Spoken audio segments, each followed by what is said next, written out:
বিশ্ব নবীর পথ চিরশান্তির পথ, অশান্ত বিশ্বে তুমি রহমত। এসো তাই মেধা মননে জেনে নে। আসসালামু আলাইকুম রহমতুল্লাহি তাআলা ওয়া বারাকাতুহু। আলহামদুলিল্লাহি ওয়াহদা ওয়াসসালাতু ওয়াসসালামু আলা মান লা নাবিয়্যা বা'দা। আম্মা বাদ। সম্মানিত দর্শক শ্রোতা ভাই বোনেরা, এনটিভির অত্যন্ত গুরুত্বপূর্ণ সাপ্তাহিক জুমাবারের আয়োজন দরসে হাদিসে আপনাদেরকে বরাবরণ্যে আজকেও মুবারকবাদ জানাচ্ছি। আল্লাহ সুবহানাহু ওয়া তাআলা এনটিভি পরিবার যারা আমাদের জন্য, দেশবাসীর জন্য নিয়মিত রিয়াদুস সালিহিন থেকে দরসে হাদিসের ব্যবস্থা করে থাকেন, আল্লাহ তাদেরকে উত্তম প্রতিদান দান করুন। আর আমাদেরকেও তাদের সাথে শামিল হয়ে দরসে হাদিস থেকে উপকৃত হয়ে আমাদের জীবনকে নতুন করে ঢেলে সাজিয়ে আমলের মাধ্যমে ইহকাল এবং পরকালে ধন্য হওয়ার, সৌভাগ্যমণ্ডিত হওয়ার তৌফিক এনায়েত করুন। এই কামনা ব্যক্ত করে আজকের দরসে হাদিস শুরু করছি। আজকের দরসে হাদিসের শিরোনাম, এটি রিয়াদুস সালিহিনের 278 নং অধ্যায় থেকে, বাব আন্নাহি আনিল মান্নি বিল আতিয়াতি ওয়া নাহওয়িহা, উপহার এবং দান সদকা করার পর খুঁটা দিয়ে তা বিনষ্ট না করার অধ্যায়। দান সদকা এবং উপহার দেওয়ার পর পরবর্তীতে কোনো কারণে সেটি খুঁটা দিয়ে বলে এর প্রতিদান বিনষ্ট না করার অধ্যায়। আসুন প্রথমে এই সংক্রান্ত একটি হাদিস আমরা পাঠ করে নেই, তারপর এর সাথে সম্পর্কিত কোরআনের আয়াত এবং সাপোর্টিং অন্যান্য বিষয় এনে আমরা খুঁটার অধ্যায়ে খুঁটা দেওয়ার বিধিবিধান, এর ক্ষতি এবং দান সৎকার উপকারিতা, এইগুলো নিয়ে আমরা আলোচনা করব ইনশাআল্লাহ। আন আবি যাররিন রাদিয়াল্লাহু তাআলা আনহু আনিন নবী সাল্লাল্লাহু আলাইহি ওয়াসাল্লাম ক্বালা সালাসাতুন লা ইউকাল্লিমুহুমুল্লাহু ইয়াওমাল কিয়ামা ওয়া লা ইয়ানজুরু ইলাইহিম ওয়া লা ইউযাক্কিহিম ওয়া লাহুম আযাবুন আলীম। ক্বালা ফাকারাআহা রাসূলুল্লাহি সাল্লাল্লাহু আলাইহি ওয়াসাল্লাম সালাসা মাররাত। ক্বালা আবু যার খাবু ওয়া খাসিরু। মান হুম ইয়া রাসূলাল্লাহ? ক্বালা আল মুসবিল ওয়াল মান্নান ওয়াল মুনফিকু সিলআতাহু বিল হালিফিল কাযিব। রাওয়াহু মুসলিম। ওয়া ফি রিওয়ায়াতিন লা আল মুসবিলু ইজারাহু, ইয়ানি আল মুসবিলু ইজারাহু ওয়া সাওবাহু আসফালা মিনাল কা'বাইনি লিল খুয়ালা। আবু যার রাদিয়াল্লাহু তাআলা আনহু থেকে বর্ণিত, তিনি নবীজি সাল্লাল্লাহু আলাইহি সাল্লাম থেকে বর্ণনা করে বলছেন, তিন ব্যক্তির সাথে আল্লাহ সুবহানাহু ওয়া তাআলা কিয়ামতের দিন কথা বলবেন না, ওয়ালা ইয়ানজুরু ইলাইহিম, তাদের দিকে তাকাবেনও না, ওয়ালা ইউযাক্কিহিম, তাদেরকে পুত পবিত্র পরিচ্ছন্ন করবেন না, ওয়ালাহুম আযাবুন আলীম, বরং তাদের জন্য থাকবে পীড়াদায়ক শাস্তি। আবু যার রাদিয়াল্লাহু তাআলা তিনি বলছেন, নবীজি সাল্লাল্লাহু আলাইহি সাল্লাম এই কথা বলে খোঁটাদানের যে আয়াত, সেই আয়াতগুলো তিনি তেলাওয়াত করলেন। তিনবার করে তিনি এই কথাগুলো বললেন, তেলাওয়াত করলেন। ক্বালা আবু যার রাদিয়াল্লাহু তাআলা আনহু তখন বললেন, খাবু ওয়া খাসিরু, আহারে এরা বড়ই ক্ষতিগ্রস্ত হয়ে গেল, এরাই বড়ই নাকাম হলো। মান হুম ইয়া রাসূলাল্লাহ? পাশাপাশি তিনি প্রশ্ন করলেন, হে আল্লাহ রাসূল, কাদের কথা বলছেন? সেই তিন ব্যক্তি কে? নবীজি সাল্লাল্লাহু আলাইহি সাল্লাম বললেন, আল মুসবিল ওয়াল মান্নান ওয়াল মুনফিকু সিলআতাহু বিল হালিফিল কাযিব। আল মুসবিল, যে টাকনুর নিচে কাপড় পরে ইচ্ছা করে, ওয়াল মান্নান, খোঁটাদানকারী, ওয়াল মুনফিকু সিলআতাহু বিল হালিফিল কাযিব, যে মিথ্যা কসম করে তার পণ্যকে বিক্রি করে থাকে। হাদিস মুসলিমে রয়েছে, মুসলিমের অপর বর্ণনায় রয়েছে আল মুসবিলু ইজারাহু, যে তার লুঙ্গি, প্যান্ট, পায়জামা, জুব্বা এগুলোকে টাকনুর নিচে পরিধান করে এবং সেটি পরিধান করে লিল খুয়ালা, অহংকার করে, অথবা মানে মানুষকে দেখানোর জন্য এটিকে একটি স্টাইল মনে করে সে পড়ে। সম্মানিত ভাই ও বোনেরা, এই হাদিসের দিকে যদি আমরা একটু খেয়াল করি তাহলে দেখব এই হাদিসটিতে 4টি ধমক দেওয়া হয়েছে এবং এই ধমকগুলো সাংঘাতিক শক্ত ধমক। 1 নাম্বার, তিন ব্যক্তির সাথে আল্লাহ সুবহানাহু ওয়া তাআলা কিয়ামতের দিন কথাই বলবেন না। দুনিয়াতে আমরা যেরকম কারোর সাথে রাগ করলে, মানে সাধারণ রাগ করলে আমরা তার সাথে কথা বলি, ধমক দিই, ঝগড়াঝাটি করি, কিন্তু বেশি রাগ যখন হয়ে যায় তখন আমরা বলি তোর সাথে আমার কোনো কথা নেই। কথা মানুষ কখন বন্ধ করে? যখন চরম রাগ করে। তাহলে কিয়ামতের সেই কঠিন দিন আল্লাহ সুবহানাহু ওয়া তাআলা এমন রাগ করবেন এই তিন ব্যক্তির সাথে যে তাদের সাথে কথাই বলবেন না। ওয়ালা ইয়ানজুরু ইলাইহিম, এমনকি তাদের দিকে তিনি তাকাবেনও না। আল্লাহ সুবহানাহু ওয়া তাআলা যদি রহমত করে, করুণা করে, ক্ষমা করে আমাদের দিকে দয়ার দৃষ্টিতে তিনি যদি না তাকান, হ্যাঁ, তাহলে সেই দিন কি অবস্থাটা হবে। দুইটা ধমকি। 3 নাম্বার, ওয়ালা ইউজাক্কিহিম, তাদেরকে পুত পবিত্র করবেন না। আমাদের লেগ টু হেড পাপে জর্জরিত। আমরা মানে পাপ করতে করতে সারাটা শরীরকে আমরা আমাদের হৃদয়, মানসিকতা, কল্প, অভ্যন্তরীণ এবং বাহ্যিক সব কিছুকে আমরা ময়লাযুক্ত, কলঙ্কিত, পাপিষ্ঠ মানে আমরা অপবিত্র করে ফেলেছি। আল্লাহ সুবহানাহু ওয়া তাআলা যদি কিয়ামতের দিন নিজে পবিত্র না করেন, তাহলে যেই গায়ের মধ্যে এরকম ময়লা থাকবে সেটি কি জান্নাতে যেতে পারবে? অবশ্যই না।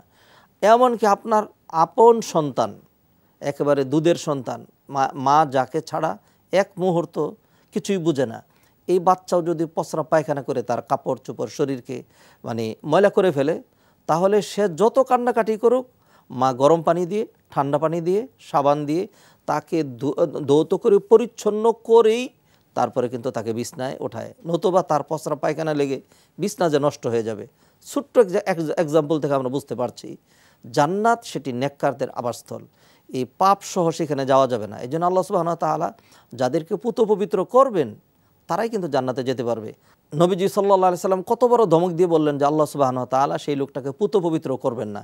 এই 3টি হলো এক ধরনের, যে আল্লাহ কথা বলবেন না, তার দিকে তাকাবেন না, তাকে পুত পবিত্র করবেন না। 4 নম্বরে বলা হয়েছে আরও শক্তটা, ওয়ালাহুম আযাবুন আলিম, বরং তাদের জন্য থাকবে কঠিন শাস্তি, পীড়াদায়ক শাস্তি। সেই 3 ব্যক্তির মধ্যে এক ব্যক্তি আজকে আমরা যেই বিষয় নিয়ে আলোচনা করছি সেটা হলো আল মান্নান, যে খোঁটা দেয়। খোঁটা দেওয়া কাকে বলে? খোঁটা দেওয়া হলো মানে কাউকে কোনো উপকার করার পরে হয়তো কাউকে একটি চাকরি দিলেন, অথবা কাউকে হয়তো আপনি একটু সহযোগিতা করলেন, অথবা হয়তো কাউকে আপনি একটু ঋণ দিয়েছেন, অথবা হয়তো আপনার কাউকে একটু উপহার দিয়েছেন, অথবা হয়তো আপনার কাউকে একটা ভালো গাইডলাইন দিয়েছেন। দেওয়ার পরে কোনো কারণে হঠাৎ করে আবার বলেন যে তুই আমার সাথে এরকম করলে, আমি তোকে এই করিনি, আমি তো তোকে চাকরি দিয়েছি, আমি তোকে বড় করেছি, আমি অমুক দিন তুই বিপদে পড়েছিলি, তোর খানা ছিল না, আমি তোকে 2000 টাকা দিয়েছিলাম, তারপরে তুই তোর পরিবারের, এইভাবে যখন বলা হয় তখন যেই লোকটা সহযোগিতা নিয়েছিল তার কলিজাটা খান খান হয়ে যায়। এটি অনেক জঘন্য একটি অভ্যাস এবং এটি এমন একটি খারাপ গুণ।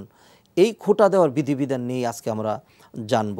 1 নম্বর কথা হলো এই যে খোঁটা দেওয়া মানে হলো কোনো অনুগ্রহ করার পর ইহসান, দান সদকা, উপহার দেওয়ার পর এটি পরবর্তীতে কাজে, কর্মে, ইশারায় অথবা মৌখিকভাবে কথার মাধ্যমে সেদিকে ইঙ্গিত করে, ইন্ডিকেট করে তার মনের ভিতরে কষ্ট দেওয়া, অথবা তাকে স্মরণ করিয়ে দেওয়া, ভুলে যেও না আমি কিন্তু তোমাকে এরকম করেছি। হ্যাঁ, এটি যদি এই টার্গেট ছাড়া এমনিতেই যদি কোনো কারণে কেউ যদি এটি বলে যে তোমার এই কাজটা আমি করে দিয়েছিলাম, এখন তুমি এমনি এমনি চলো, তোমাকে আরও, সেটি আলাদা বিষয়। নিছক বলার কারণে এটি হবে না। কিন্তু হ্যাঁ, যদি তার মনের ভিতরে টার্গেট থাকে, অথবা তাকে কষ্ট দেওয়ার মতো করে কেউ যদি বলে, অথবা ইশারা যদি করে, ইন্ডিকেট যদি করে, অথবা কোনো কাজে কর্মে যদি বুঝিয়ে দেয়, বিহেভিয়ার, আচার আচরণের মাধ্যমে যদি বুঝিয়ে দেয়, তাহলে কিন্তু সেটি খোঁটা হবে। খোঁটা দেওয়ার ন্যূনতম স্ট্যাটাস যেটি, এটি হলো একটা মন্দ চরিত্র, একটা হীন চরিত্র এটি। আর এরপরে এটির বিধান যেটি দাঁড়াবে সেটি হলো হারাম।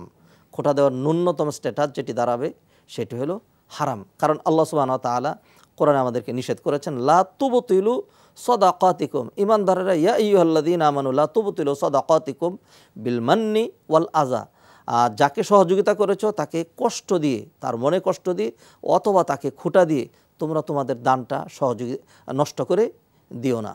কাল্লাযী ইউনফিকু মালাহু রিআ আন-নাস, ওই ব্যক্তির মতো যে লক্ষ টাকা ব্যয় করেছে মানুষকে দেখানোর জন্য। হ্যাঁ, মানুষকে দেখানোর জন্য কেউ যদি লক্ষ কোটি টাকা ব্যয় করে থাকে, তাহলে আল্লাহর কাছে কোনো প্রতিদান পাবে না। তুমি তো সহযোগিতা করে প্রতিদান পেয়েছিলে, এখন প্রতিদান পাওয়ার পরে তুমি খোঁটা দিয়ে কিন্তু সেটি বিনষ্ট করে দিচ্ছ। তোমার অবস্থা কিন্তু হবে ওই ব্যক্তির মতো।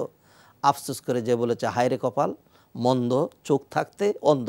যে ব্যক্তি মানুষকে দেখানোর জন্য দান সৎকার করেছে সে তো সব শুরু থেকেই সব পায়নি, তার বিষয়টি একরকম। আর তুমি সব পেয়েছিলে, কিন্তু খোঁটা দেওয়ার কারণে তোমার সেটি নষ্ট হয়ে গেল।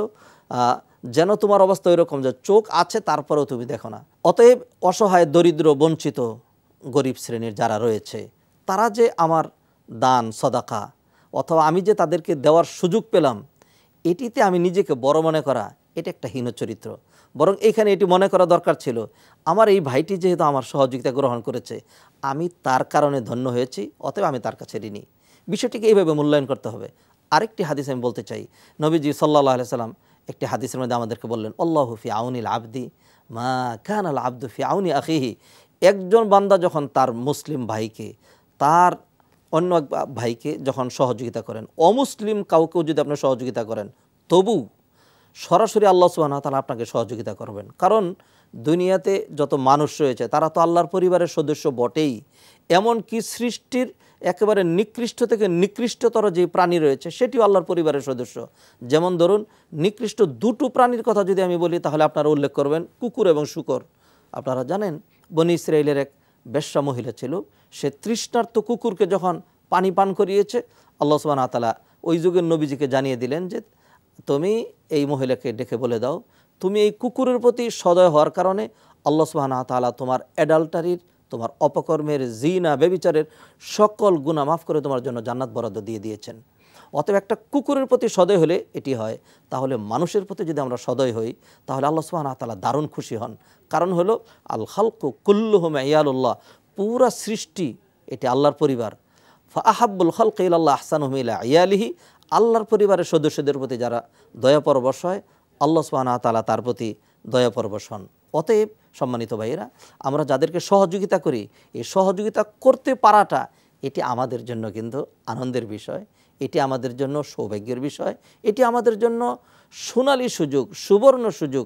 এটি তাদেরকে যে করতে পারলাম, সেই জন্য আমি নিজেকে একটু বড় মনে করা, তাকে একটু ছোট মনে করা, এটি উচিত নয়। হ্যাঁ, কারো যদি এরকম হয় যে তিনি দেওয়ার পরে তাকে খোঁটা দিবেন, তাহলে মানে এই খোঁটা দেওয়ার চেয়ে আরও উত্তম পন্থা রয়েছে।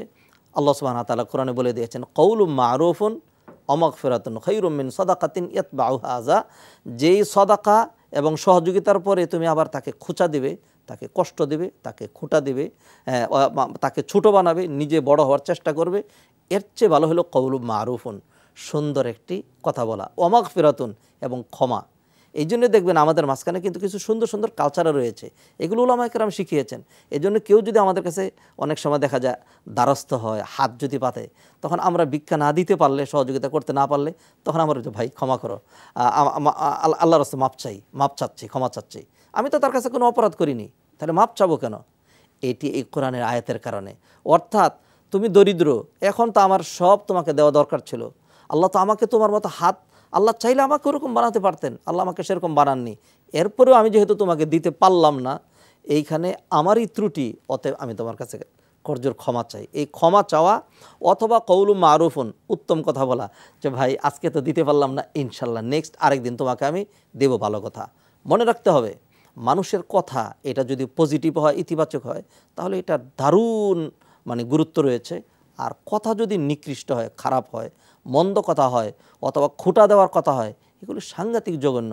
আমি দুই একটি উদাহরণ তুলে ধরছি। ধরুন, একজন কোটি টাকা ব্যয় করে বিবাহ করেছে, হাজারো মানুষকে খাইয়েছে, সেইখানে সমাজ জেনেছে, অনেক কিছু করেছে। এখন সে যদি তার স্ত্রীর সাথে একটা মন্দ কথা বলে, একটা মন্দ কথা, তার সব কিছু ভেস্তে যাবে, সব নষ্ট হয়ে যাবে। শুধু যদি বলে তালাক, তোমাকে তালাক দিলাম, তালাক কিন্তু হয়ে যাবে। হ্যাঁ, অনেক কষ্ট করে অজু করলেন, শীতকালে যৎসামান্য কারণে একটু বায়ু নির্গত হলে কিন্তু অজুটা ভেঙে যাবে। তারপরে হলো কত কষ্ট করে মানুষ ইমান আনে, ইমান আনা তো খুব চারটিখানি কথা নয়। আবু তালেব ইমান আনতে পারেনি। আপনার ইমানটা একটু ঠাট্টা মশকরা করলেন, অনেকে তো দাড়ি নিয়ে ঠাট্টা মশকরা করে, টুপি নিয়ে, নবীজির সুন্নাহ নিয়ে, কোরআন নিয়ে, আলেম ওলামাদেরকে নিয়ে ব্যঙ্গ করা, তো এটা আমাদের সমাজে এক ধরনের কালচারে পরিণত হয়েছে। নিজেকে কেন যেন নাস্তিক প্রমাণ করা, অথবা নিজেকে একটু দিন বিরোধী প্রমাণ করতে পারলে অনেকে মনে করে যে আমি মনে খুব মডার্ন। শুনে নেন, আল্লাহ সুবহানাহু ওয়া তাআলা কোরআনে কারিমে ইরশাদ করছেন, যারা কোরআন নিয়ে, আল্লাহর বিষয় নিয়ে, শরিয়ার বিষয় নিয়ে, নবীজিকে নিয়ে, দিন ধর্মের বিষয় নিয়ে যারা ঠাট্টা মশকরা করে, লা তা'তাযিরু ক্বাদ কাফারতুম বা'দা ঈমানিকুম, আল্লাহ সুবহানাহু ওয়া তাআলা বলে দিয়েছেন, ওজর আপত্তি পেশ করার প্রয়োজন নেই, একটু ঠাট্টা মশকরার কারণেই তোমার ঈমান চলে গিয়েছে। অতএব ঈমান নষ্ট হয়ে যায় সহজেই। আপনি সারা দিন রোজা রেখেছিলেন, এরপরে যদি বিকালবেলা একটা বুট, একটা বাদাম, এক ফোঁটা পানি খেয়ে ফেলেন, আপনার কিন্তু রোজা শেষ। তাহলে লক্ষ টাকা মানুষকে সহযোগিতা করেছেন, যদি একটু তাকে কষ্ট দিয়ে ফেলেন এই দানের এগেনস্টে, অথবা একটু যদি খুঁটা দিয়ে ফেলেন, তাহলে আল্লাহ সুবহানাহু ওয়া তাআলা কি বলেছেন, আল্লাযীনা ইউনফিকুনা আমওয়ালাহুম ফি সাবিলিল্লাহি সুম্মা লা ইউতবিউনা মা আনফাকু মান্নান ওয়ালা আযা লাহুম আজরুহুম ইনদা রাব্বিহিম। যারা মানুষকে দান করার পরে খুঁটা দিবে না, তাদেরকে আল্লাহ সুবহানাহু ওয়া তাআলা অনেক পুরস্কার দিবেন।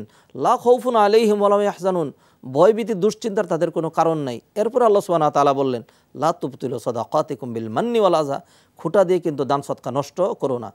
দানের প্রতিদান অনেক বেশি। দেখুন নবীজি সাল্লাল্লাহু আলাইহি ওয়াসাল্লাম একটি হাদিসের মধ্যে ইরশাদ করছেন, আল আমালু ইনদাল্লাহি সাবা, আল্লাহর নিকট 7 রকম আমল রয়েছে, তার মধ্যে 6 নম্বর আমল, যেটি 6 নম্বর স্ট্যাটাসের দিক থেকে অর্থাৎ উপরের দিকে, সেটি হলো কেউ যদি আল্লাহর রাস্তায় দান করে তাহলে তার পুরস্কার হলো 700 গুণ পর্যন্ত।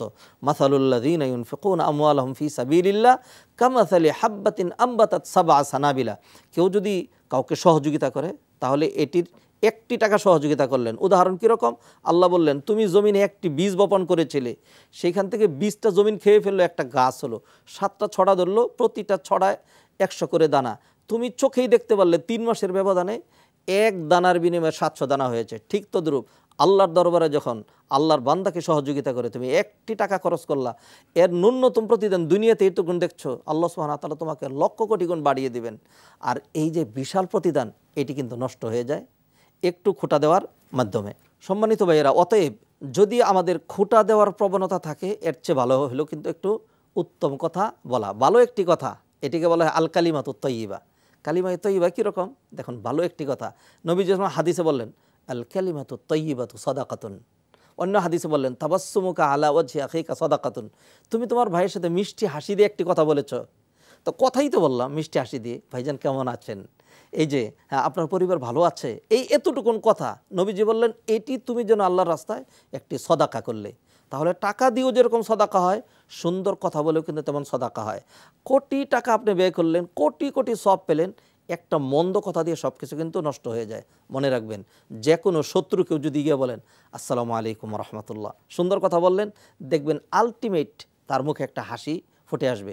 অথবা শত্রু হলেও বলবে না তুই কেন আমাকে সালাম দিলি, এটি কিন্তু কেউ বলবে না। আর একজন আলেমকেও আপনি এরকম মোটা একটা গালি দিয়ে দেখেন, খুব ভালো মানুষকে একটা গালি দিয়ে দেখেন, দেখবেন এই কথার সাথে সাথেই তার চেহারাটা কিন্তু কালো হয়ে যাবে। অতএব ভাইরা, কথার কিন্তু সাংঘাতিক অ্যাকশন আছে।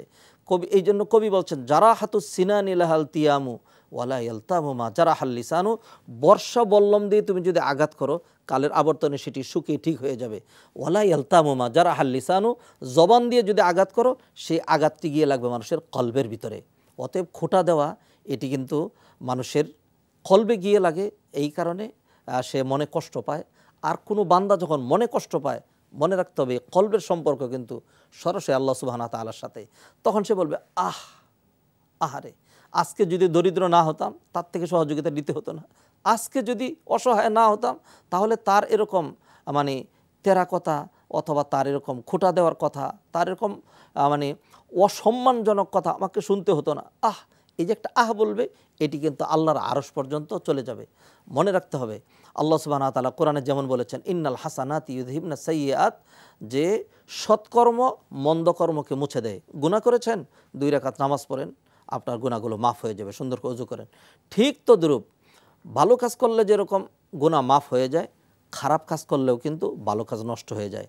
এই জন্য আপনি দান সৎকা করে যে কোটি কোটি সওয়াব পেয়েছিলেন, সেটি নষ্ট হয়ে যাবে কখন, যদি আপনি খোঁটা দেন। অতএব সম্মানিত ভাইয়েরা, মনে রাখতে হবে খোঁটা দেওয়া এটা একটা খারাপ অভ্যাস।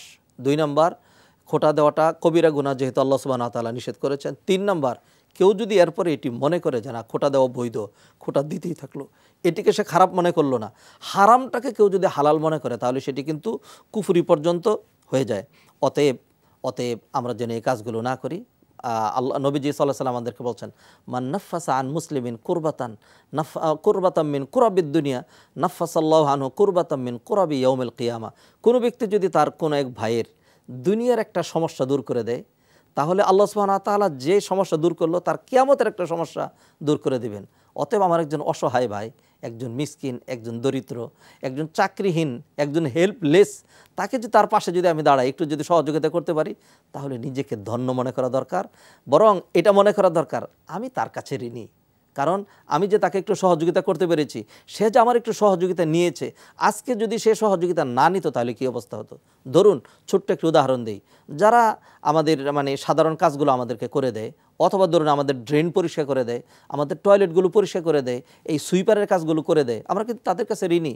আজকে যদি তারা না থাকতো তাহলে আমাদের নিজ হাতে আমাদের টয়লেট ওরকম পরিষ্কার করতে হতো, ড্রেন পরিষ্কার করতে হতো, অথবা যখন আমাদের ট্যাঙ্কি ফুল হয়ে যেত সেখানে কিন্তু আমাদেরকে এরকম মানে নাকে কাপড় বেঁধে হোক যেমনি হোক এই কাজগুলো কিন্তু আমাদের করতে হতো। অতএব তাদেরকে নেগলেক্ট করা এটি কিন্তু উচিত নয়। অতএব অসহায় দরিদ্র শ্রেণী আছে বিদায় আমরা এত নেয়ামত পাচ্ছি। আজকে আমাদের গগনচুম্বী অট্টালিকা আর সম্পদের এত বাহাদুরি এটি আমাদের কারণে নয়। আল্লাহ সুবহানাহু ওয়া তাআলা তার যেই দরিদ্র বান্দাগুলো রয়েছে, অসহায় বান্দাগুলো রয়েছে, তাদের দিকে তাকিয়ে সেটি আমাদের কাছে আমানত হিসাবে দিয়েছেন। অতএব আমার পকেটের যে টাকাগুলো এটি সবটুকুনের মালিক আমি নিজে, এটি মনে করা ভুল। আমার যে সম্পদগুলো রয়েছে সবগুলো আমিই খাবো, আমিই ভোগ করব, এটি একটি হীন চরিত্র। বরং এটি মনে করা দরকার যে প্রতি মাসের বেতন থেকে আমি 10% এটি আমার আত্মীয় স্বজন জন্য বরাদ্দ করব, 10% দরিদ্র অসহায়ের জন্য, 5% আমার রাষ্ট্রের কল্যাণে। এইভাবে একজন মুমিন প্ল্যান প্রোগ্রাম করবে। আসুন এইভাবে আমরা সমাজের কল্যাণে ব্রতী হই, এইভাবে রাষ্ট্রের কল্যাণে আমরা ভূমিকা রাখি। আর দান অল্প করলেও সেটি দানের প্রতিদান অনেক বেশি, আমরা যেন খোঁটা দিয়ে সেটি নষ্ট না করি। আল্লাহ সুবহানাহু ওয়া তাআলা এই খোঁটা দেওয়া অথবা মানুষের মনে কষ্ট দেওয়ার যে হীন মানসিকতা, এই মানসিকতা থেকে আমাদেরকে উত্তরণের পথ দেখিয়ে দিন। আল্লাহ সুবহানাহু ওয়া তাআলা আমাদের জন্য সার্বিক কল্যাণ খায়রের ফয়সালা করুন। দরসে হাদিসের মাধ্যমে এইভাবেই অন্যান্য দরসে হাদিসগুলোতে আপনাদেরকে দাওয়াত দিচ্ছি। আমাদের এই প্রোগ্রামগুলো দেখে আমরা ইনশাল্লাহ আমল করার মানসিকতায় দেখব, আরেকজনকে দাওয়াত দেব। আল্লাহ সুবহানাহু ওয়া তাআলা আমাদের এনটিভি পরিবারের এবং যারা আজকের এই দরসে হাদিসের সাথে জড়িত রয়েছেন সবাইকে আল্লাহ সুবহানাহু ওয়া তাআলা অনেক অনেক প্রতিদান দান করুন। আল্লাহ সুবহানাহু ওয়া তাআলা আমাদেরকে সকল অকল্যাণ থেকে মুক্ত রাখুন। ধনী দরিদ্র নির্বিশেষে আমাদেরকে ভাই ভাই হিসাবে দরিদ্রের পাশে যেন আমরা সহমর্মী হয়ে আমরা যেন তাদেরকে আমাদের সমপর্যায়ে নিয়ে আসি। আমরা যেন বলি যে আমার এবং তোমাদের মাঝে কোনো পার্থক্য নেই, আল্লাহ আমাদেরকে এইভাবে তৈরি করেছেন। বৃদ্ধাঙ্গুলো একদিকে, তারপরে তার গুরুত্ব রয়েছে, তারপরে কনিষ্ঠাঙ্গুলি ছোট, তারপরে তার ছোট রয়েছে। আল্লাহ সুবহানাহু ওয়া তাআলা প্রয়োজন মনে করে আঙ্গুলগুলোকে সাজিয়েছেন, সমাজটাকে আল্লাহ এইভাবে সাজিয়েছেন। এই মেন্টালিটি যখন, এই মানসিকতা যখন আমরা আমাদের মধ্যে প্রতিপালন করতে পারবো তখনই সমাজ সুন্দর হবে, নতুবা আপনার অঢেল সম্পদ দিয়ে কিন্তু কল্যাণ হবে না। আল্লাহ সুবহানাহু ওয়া তাআলা আমাদের সবার জন্য সার্বিক কল্যাণ মঞ্জুর করুন, এই কামনা ব্যক্ত করে আজকের মতো এখানেই শেষ করছি। ওমা তৌফিক ইল্লা বিল্লাহ ওয়া সাল্লাল্লাহু ওয়া সাল্লামা আলা নবিয়িনা মুহাম্মদ ওয়া আলা আলিহি ওয়া সাহবিহি আজমাইন। আসসালামু আলাইকুম ওয়া রাহমাতুল্লাহি তাআলা ওয়া বারাকাতুহু। বিশ্ব নবীর পথ চির শান্তির পথ, অশান্ত বিশ্বে তুমি রহমত।